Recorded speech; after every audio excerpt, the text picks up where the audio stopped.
All right, Matt, joined by BuckNuts.com Steve Helwagen here as we continue to break down a very significant win for the Ohio State football program, a 12-point win over the Miami Hurricanes. Steve, they thought offensively they needed to dominate the line of scrimmage, as they typically say, but they thought toward the latter stages of this game, they'd have a pretty good chance, and it turned out that they were able to outwork the Hurricanes there. Yeah, no question about it. This was one of the toughest tests for the Ohio State offensive line in recent memory. Alan Bailey, the defensive end for Miami, they call him the Freak, and Mel Kiper has him on his top 10 draft board for 2011. So this is a legitimate defensive end. Shugarts and Adams, the two tackles, really stepped it up today. They did a fine job.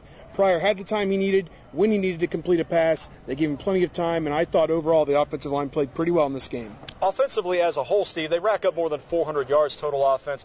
Pryor, the leading rusher, which is nothing new. In fact, he was the leading rusher a year ago. But when you think about overall production, balance was pretty good. Pryor running the ball as a threat.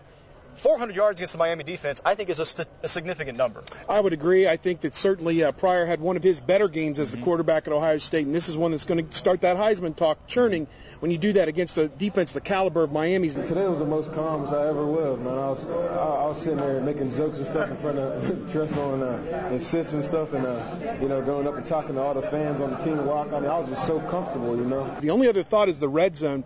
They have got to convert those possessions in the red zone. They can't settle for field goals. We were hearkening back to the Texas game in 2005 where they settled for the field goals and lost that game, able to pull this one out. And after the game, Matt, speaking of all those field goals Ohio State had to kick, Coach Tressel joked that Devin Barkley might be the only kicker he's ever coached who cramped up during a game with his 5 field goal effort, actually tied a school record. Let's go back to you.